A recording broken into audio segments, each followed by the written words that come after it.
We now return to a Let's Play Suzerain. Let's check the news.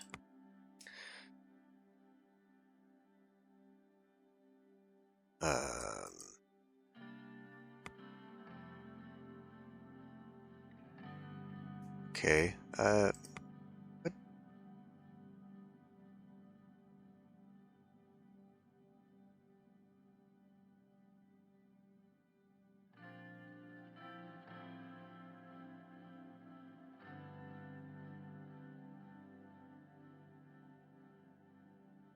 This one?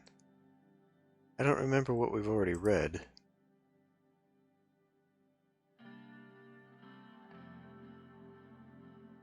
But it implied that there was a new thing to read here, and it wasn't at the top. Anyway, welfare issues of Narble. Narble, a city that was once an important trade stop for the Marquian Empire, has been in a steep decline for the last decade. We've uncovered the hard truth from the residents themselves. K.A., aged 46, a shepherd living near the Cavendier Mountains that did not wish to disclose his real name, has made shocking remarks about the city's and region's lack of healthcare services. He has waited almost 5 months just to get an appointment in the rural region. Another resident, a farmer, I.Y., age 57, who also did not wish to disclose his name, is living near the outskirts of Narble. His children, 14 and 16, have to use dangerous mountain paths to walk to their school, located 2 kilometers away, even in the harshest seasons. I'm guessing that this is also part of the headlines. Murder was a method of the past. The tensions between left and right extremists have increased in the country after the assassination of MP Bernard Circus. Protests of millennialist groups quickly turned into riots around the country. We are calling for peaceful protests and dialogues instead of violence. After the attack that prompted the riots, a member of Young Swords assassinating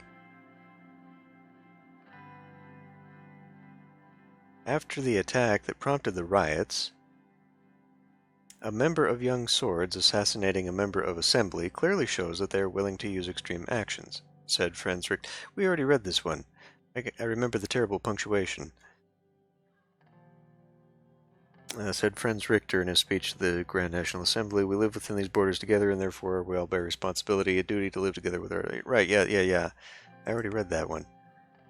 So what is new here? I don't... Go away. I think the game just... Sordland condemns closure. The response of the Rumburg consulate closure in Lockhaven was quick. The Ministry of Foreign Affairs sent a strongly worded official diplomatic condemnation letter accusing Rumburg of destabilizing Sordland and the surrounding region. Several nations have made supporting statements for Sordland in the Alliance of Nations. It is clear that this letter is not just directed at Rumburg, but all surrounding countries observing the serious situation. Okay. I'm confused. I think there was a little bit of a bug there. Anyway. We're continuing on. Briefing on the results from the Reform Committee, White Room. I came a little early to the meeting room before anybody showed up. We had scheduled a meeting to discuss the progress of the Reform Committee regarding the new Constitution. I took a seat on the center chair in the vacant meeting room as I waited for them to show up. The reforms were slowly becoming the most significant expectation of my government. We would be changing Seoul's Constitution of 29. Most people nowadays blame the Constitution for the outstanding problems of the country. On the other hand, the reformists in the Assembly had been getting louder about their demands. What I knew for sure was that I needed to do something about this encroaching chaos before it swallowed me. Meanwhile, Lucien, Peter, and Nia had been leading the committee to prepare an initial draft for the constitutional amendments. I was intrigued to hear the results. There was a knock on the door. It was Lucien. Good afternoon, sir. Lucien arrived exactly on the hour mark again. His punctuality could almost be described as obsessive. Good afternoon, Lucien. He took a seat on the table, and took out a bunch of documents, spreading them on the long table. We should begin the meeting as soon as Mrs. Morgna and Mr. Vice President arrive. We finally have some results from the Reform Committee. How's it look? Well, the situation is quite complicated, but I'm sure we will make it work, just like we accomplished many things before. We'll go over the details regarding the new constitution in the meeting. A few minutes later, Peter and Nia also arrived. After a short chat, everybody sat down and took out their notes. I knew it was going to be a long meeting. There's a lot of talk about the future of this process. Let us begin to tackle the points of contention. Mr. President, our committee meetings were really fruitful, and we already started working on the constitutional draft together with the reformists. They demanded a little too much, but I've had success with Friends Richter to create a realistic draft that could potentially go through the Supreme Court. A little. They demanded to rewrite the whole Constitution. Requests were definitely not outrageous, just not realistic in today's circumstances. Just because it wouldn't pass the Assembly, nonetheless, I'm glad that we're reaching common ground already. If we can reach an agreement with reformists, we'll be very strong in the Assembly to propose the change. I think we're more worried about the Supreme Court, to be honest with you at this point. Reform has got its own momentum, but this is the roadblock here. Is it possible to pass the Supreme Court? They are the biggest obstacle, but even if we pass the Assembly, the Chief Justice will do his best to block our amendments. We need at least 6 of the 11 judges to vote for the proposal, but Mr. Hawker has enormous influence over the judges. We should reach out to the judges in secret. Some of them might be willing to break rank to support us.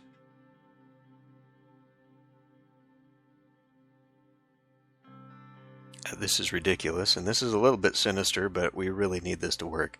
All means are to be considered in order to succeed. Nia was taken aback by the statement. According to the Constitution, I am a member of the Supreme Court, which means we already have 1 vote. 2 of the judges are friends of mine, and a similar opinion about the reforms. And of a similar opinion. Consider them with me. Okay. Who else would be willing to support the reforms? I think Judge Edmonds can be persuaded, and in extension Mr. Dalton and Mr. Merton. They weren't really blinded by the Solist ideology. Yes, those 3 don't seem to be working directly with the Chief Justice Hawker. If we can get to Isabel Edmonds, we might get the 6 votes needed. That's our best bet. Okay, can we get 2/3 majority in the Assembly? If you can get Friends Richter to work with you on this, our only problem would be uniting our own party. We'll never be able to get NFP to work with us. We need the majority of our 130 seats in the Assembly to vote in favor. With PFJP's full support of 70 votes, we will easily surpass the needed 166. But it will be tough to unite the USP with all the divisive wings that have formed. You must make them follow you loyally. Well, we did it before the elections, we can do it again. Albin Clavin and his reformist wing would be supporting you. He already weighed in heavily in the committee meetings. However, the Conservatives would be tough to break. The influence of Sol is still living strong in the party.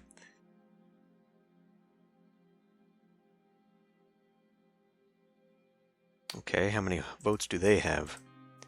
The Conservatives have around 40 seats. There are many unaligned people, and some of your loyalists might decide to show their true faces too.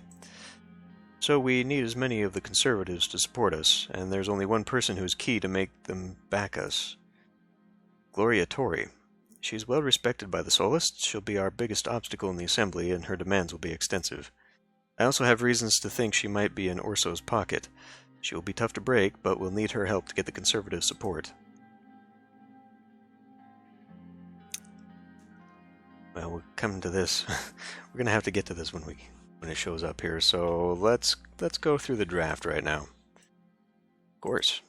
We'll go through each of the main demands of the committee and get your input. Mrs. Morgna will explain them further. We'll start with the first red line. The new Constitution will fix the loopholes regarding the President's absolute veto powers. Even though Mr. Richter put on a whole show about why veto should completely be removed, the committee has almost unanimously agreed to fix the loopholes, thus limiting presidential vetoes. My suggestion is to add a clause detailing the methods that the Assembly may override a veto with some sort of supermajority. One person should never be able to block the rest.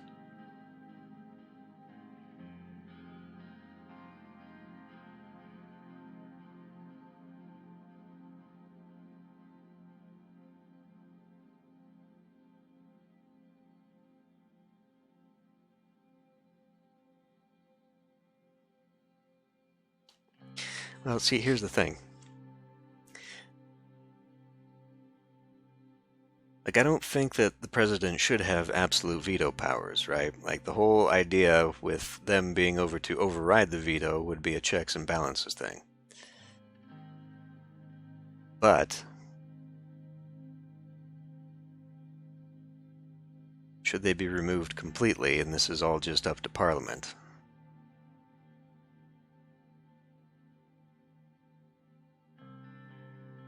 Could just say this one, I guess. This is, this is just sort of a planning meeting right now, right?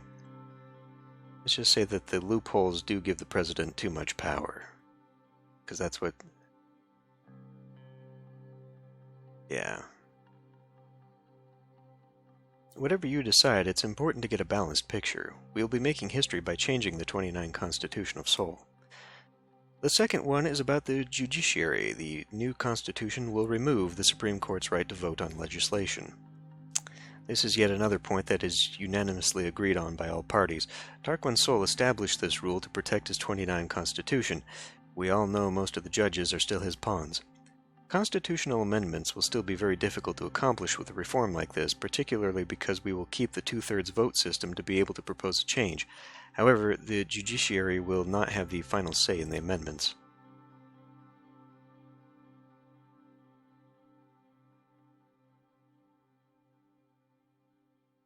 Well, I mean, this is what we already wanted to do, but this is something here.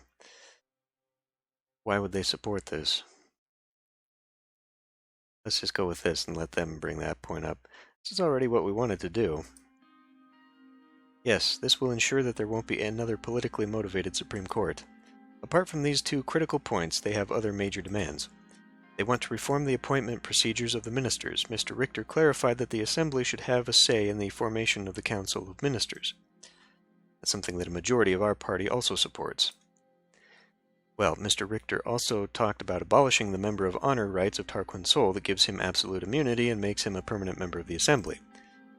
Well, that one is a controversial one. I doubt the USP would like that. Immunity of the justices, the impeachment of the president, limiting the powers of the presidential decrees, all of this came up during the committee meetings. Yes, reformists expect big reforms, while our faction in the USP are not very keen on pushing changes that are too great.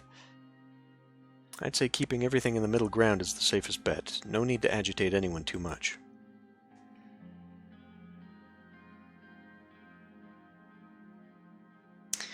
Well, I mean, I'm all on board for pretty much all of this, actually.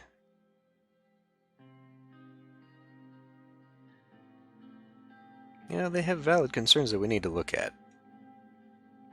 This way we're not we're being middle of the road right here, non-committal.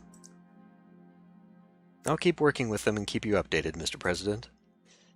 Well, regardless of what Mr. Rayne decides, we need to work together to push this agenda. And now that we have a better picture of your intentions, sir, do you? Because I was being kind of obtuse there. I will start reaching out to my contacts to make a draft that works for us. Present your input to the committee. In a few months, you would have the draft on your desk to make the final changes yourself. I think this was yet another fruitful meeting, sir. Excellent.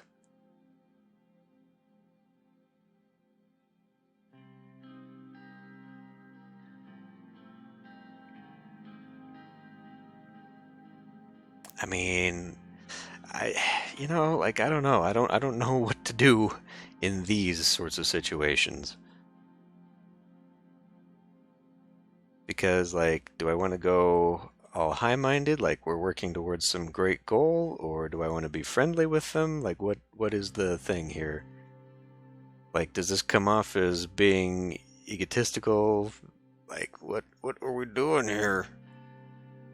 This one, for example, is like grabbing the glory. This is ridiculous. This one is very idealistic. This one's very terse. And this one's friendly. I feel like being friendly with my close inner circle is a big deal here. But is this also just not being serious enough?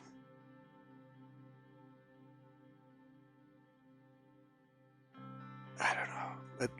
let's go this way. Together, we will democratize Sordland. Even though we're kind of already there. Yeah, okay. And you have my full support, Mr. President. Ours too, of course. Yes, sir. Thank you for your time. Okay, well, that one's... I think this is where we'll call it, sir. Have a good day. They left the room. Yeah, I mean, that didn't really... Conrad. Promising industrial potential. The mayor of Conrad, Chris Shar, reports that the decision to start the construction of the L1 high-speed railway project caused industrial investors all over the country to invest money in regions near the city. The mayor is hopeful that the completion of the project will result in substantial economic growth in Conrad. Where else do we have... Ooh, what? I didn't notice this before. Got stuff on the desk. Oh, hey. That's cool. Can I call somebody? No.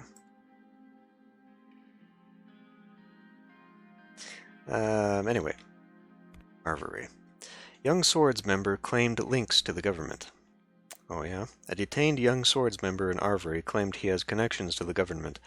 We've been investigating the truth of his claims, but we're not able to find any leads. The investigation is ongoing. Ay, ay, ay. So now they're working from inside the house. Okay. Read the report. L1 construction plans started by Taurus. Taurus Holding has reported that preparatory work for the L1 railway has already started, including clearing land and transporting equipment. Construction of the railway will be starting in the next months from Wholesword. Excellent. Meeting with Chief Justice Orso Hawker.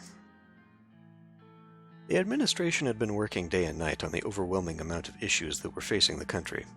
The department sent several documents which required my signature so they could start working on the new decisions that were taken. After I signed dozens of them, I closed my eyes to relax for a moment. Another long day.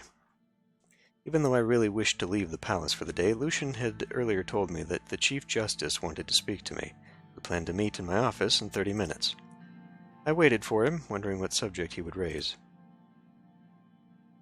Let's take a moment to relax. I stretched out my arms and looked out the window.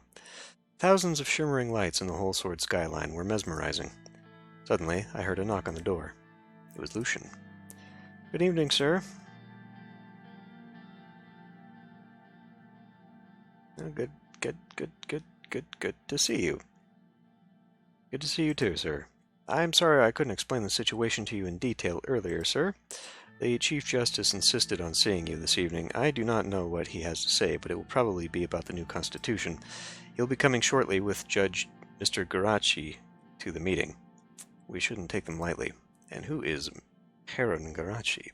Harun Garachi is a jurist and politician who is currently serving as Justice of the Supreme Court. He also served as Minister of Justice and Law from 1945 to 49. Before his political career, Harun studied law at the Imperial Marcian University and later pursued a military career. As part of the King's Army, holy crap, he held the rank of lieutenant until the dissolution of monarchy in 1923. Due to his marriage with the sister of General Luderin, oh boy, he was implicated in the military coup of 27 and the Swordish Civil War, but investigations were dropped during Tarquin Sol's term as president. He joined the USP and became a member of the Assembly in 1929. He was a strong supporter of Sol and the establishment and became one of the leading members of the USP. He previously served as Speaker of the Assembly and an advisor to President Sol. In 1945, he was appointed as the Minister of Justice and Law by the President. After Tarquin Sol's resignation in 49, Ewald Alfonso tried to isolate him within the party. In the same year, he was appointed as Justice to the Supreme Court. You failed there, Alfonso. He became infamous for his obstructionist methods against President Alfonso and his policies. Oh, great. So, two hardline old guard coming to see me. Fantastic.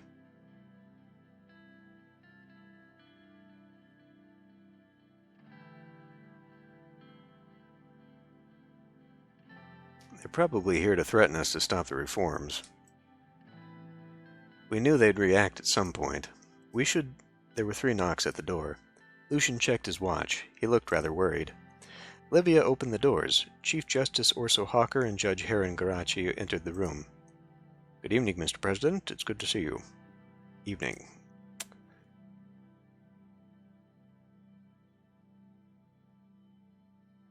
Okay, sure. Good to see you, gentlemen. Good to see you indeed. Orso gestured at the sofa in the office. May I? Let's have a seat, gentlemen. We all took our seats on two opposite sofas and made ourselves comfortable. How were your first couple of months, Mr. President? I hope you're faring well.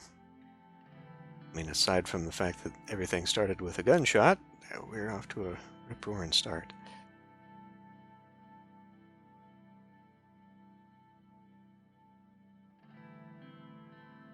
I'm doing well. No need to worry, Mr. Garachi. It's great to hear, Mr. President. We also think you've been doing a good job so far. Considering all that's happened around us, with the shootings near the palace, hey, I mentioned that, and soldiers on our borders. He let out a deep sigh. It is a troubling time. We appreciate your concerns. So, you probably know why we're here. And please enlighten us, Mr. Hawker. We know you're working on a new constitution. The Supreme Court does not approve of this. With all due respect, the Constitution needs to be updated, sir. I'm sure you're well aware of the public demand and our circumstances. Is that so? I see that you are the one who is not aware of our actual circumstances. You want to make a weaker Constitution in the midst of problems from both inside and outside. Even if your proposal passes the Assembly, I'll make sure it will not pass the Supreme Court. That much is clear.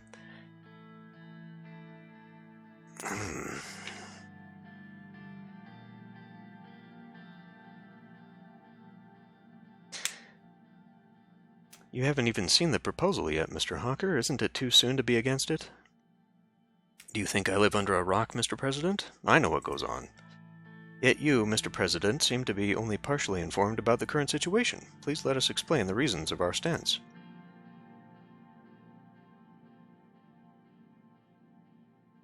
Oh, please explain. We're protecting the Constitution because it works, Mr. President. It is efficient, and it gives you the authority to lead the nation with swift decisions. Then it is my decision to disperse some of my power. I mean, what the fuck? It is efficient and Sordland has more important problems and threats that we should face right now instead of nitpicking about some paragraphs of the Constitution. We have a potential war within our borders. Orso signaled Heron with his hand to let him speak instead, and you guys aren't in the military, so this is not your... What the fuck? Mr. President, I know that you're a busy man, so I'll make this quick. We all know that Sordish security forces found stashes of Rumburgian weaponry in the hideouts of Bloodish separatists. KA-74s are roaming inside Sordland at this moment. As much as Rumburg poses a direct threat, now it's clear that we are not also... Now it's clear that they are also intervening in our country and weaponizing our minorities against us. It's not unprecedented to think that the Bloods will start their terror again with their new toys. Not to mention the fights that broke out between the left and right wing after the shooting of Bernard Circus. Communists are rising with the support of United Kankana. The chaos is imminent for Sordland. And sadly, we don't see the administration taking the necessary precautions. You said you will not focus on military during your term. Under current circumstances, that cannot be tolerated at any cost. I mean, yes, this.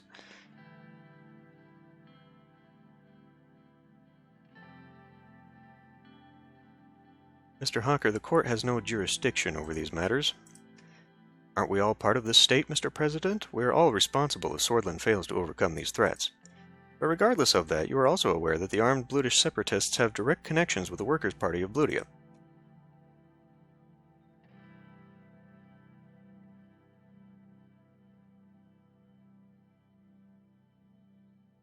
Well, I mean, this is more diplomatic yet very naive. And then this takes on... I mean, we're going to piss off these guys no matter what. We're trying to get rid of them, so... We'll let him give a lecture, and then we'll do the opposite of what he suggests. They claim otherwise. They may claim they have no ties with the Separatists, but most of their members used to be part of them before they formed the Workers' Party of Blutia. How about the name, Mr. President? It's not the Workers' Party of Sordland, is it? As far as I'm aware, there is no nation called Blutia around here. What is this all about? The only reason they are not in the Assembly is because of the electoral threshold. They've gotten quite big. They're clearly getting outside help, and their connections to the paramilitary British forces cannot be denied. And all of a sudden, the reformists are trying to decrease the electoral threshold so that the British separatists can be legitimized in the assembly to achieve their aims of independence. You think that's Mr. Richter's intention? I suspect his intentions are grander, but I wish the only issues were the British terrorists in Rumburg. The reformists suggested changes would also bring the communists, who are backed by United Cantana, into the assembly. Do you see the pattern yet?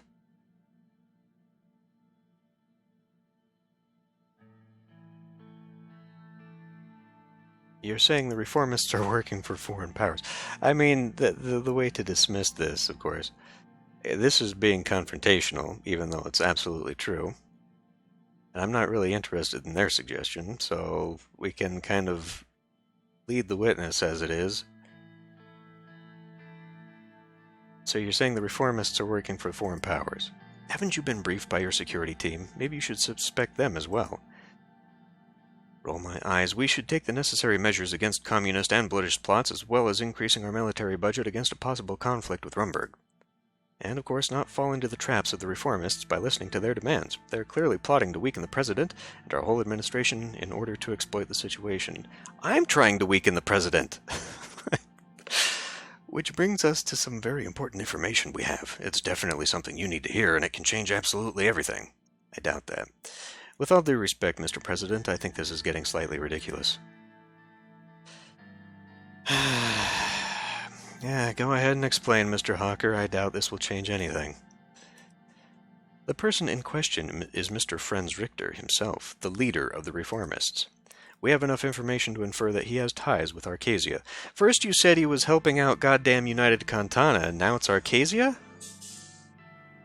Arcasia is aggressively growing their influence around the world, and now we have Mr. Richter coming up with these ridiculous demands for a new constitution amidst a chaotic period in Sordland. All the pieces seem to fit perfectly. That is why the Supreme Court will be doing what it takes to stop these reforms and preserve the Constitution. How would you know that Mr. Richter has ties to Arcasia? Mr. Gallade, we all know that he has been in Arcasia many times, because it's been documented. But what would you think if he has been making hidden flights to the country?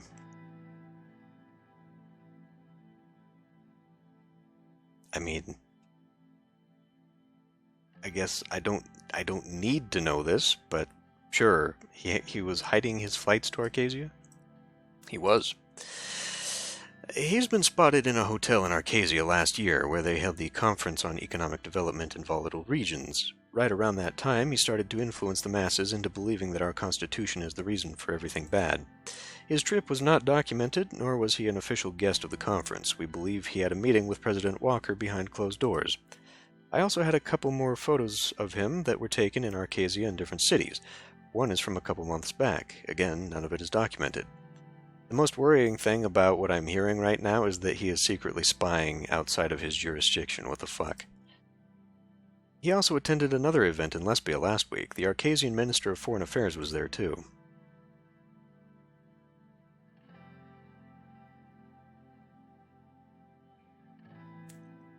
I mean, this is the part that is worrying me more than him having his own diplomatic liaisons. I mean, one thing, obviously, he's got his own spy network, but also this would be more pertinent, I believe, just because it would need to be documented. So how can any of these be undocumented? We don't know. Even if he used a private plane, we would be able to get the information of his flights. That means he has people helping them from the inside, like you guys. Many Solists were already following his leads for quite some time, Mr. President. I cannot give away their identities, but I can give you the evidence. He handed me a small file.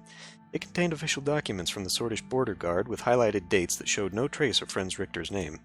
Okay, so we're taking this on faith, then. Because if there's no supporting evidence of this... There were clear photos of him that were taken in the conference in Arcasia, as well as remarks by lesbian and Arcasian citizens who claimed to have seen him with Arcasian businessmen around the same dates.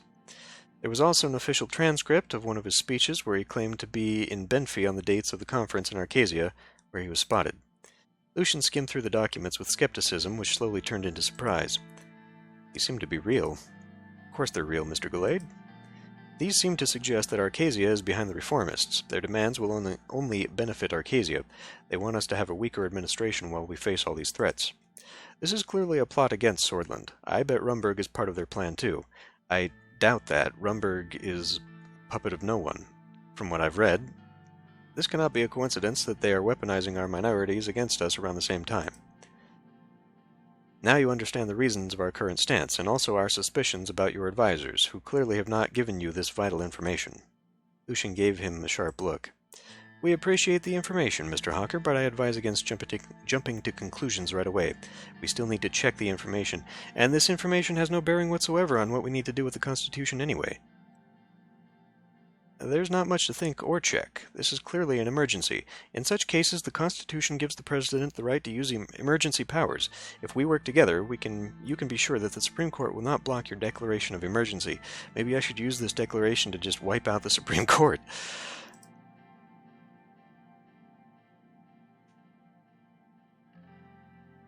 You want me to declare an emergency? Of course, we cannot wait for the processes of the Assembly to take care of these issues. You must exercise your presidential powers for a fast and effective solution, which means you might need to suspend parts of the Constitution to give more authority to our security forces to deal with these issues. We must officially investigate Mr. Richter as well. You can devise a strong security decree if you can base it on the Articles 57 and 58, which give the President the right to suspend parts of the Constitution to deal with national security threats. I think 2 of them are in my office right now. You can directly bypass the Assembly in such a situation. The only thing you need is the Supreme Court to allow the emergency to be declared, and you have our word on that. Sir, I think this is going a bit too far. We shouldn't escalate things too fast.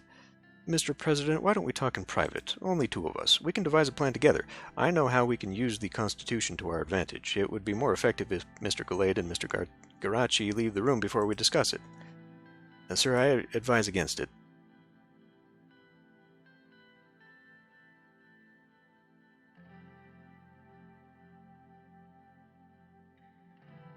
I mean, wow, this just cuts through all the bullshit, doesn't it?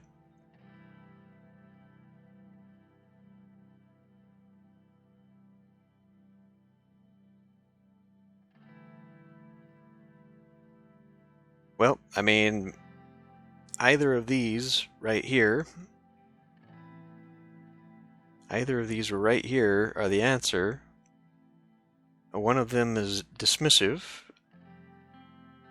and this one is just like straight up, okay, look. Whatever this is about, we're just going to do the reforms anyway.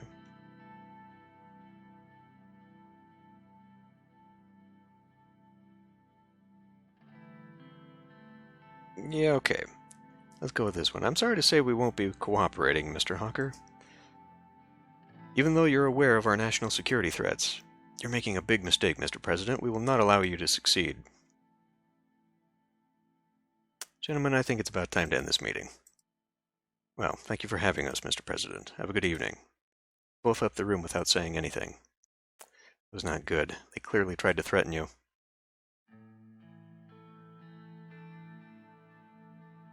We have to make sure our reforms will pass the court. Orso will be doing whatever it takes to damage you. We need to be careful. There are many Old Guard sympathizers in our party. We can't let them divide our party. And he will definitely try. After a short evaluation of the situation on our hands, Lucian left me in the presidential office. It was obvious that the Old Guards would be my main rivals in the near future. Yes. Indeed. Lockhaven Times. Hawker in Maroon Palace. Chief Justice Orso Hawker has been spotted entering the Maroon Palace. Our sources are intrigued by the timing of this visit that is happening right after the increased conversations around the so-called democratic reform. Historically, Mr. Hawker usually does not frequent the palace unless for official business, and this was certainly an unplanned visit. Clearly, there must be something he wants out of this. Our speculation is that this has something to do with reforms. More to come on this later. Indeed. Any other new pop-ups here?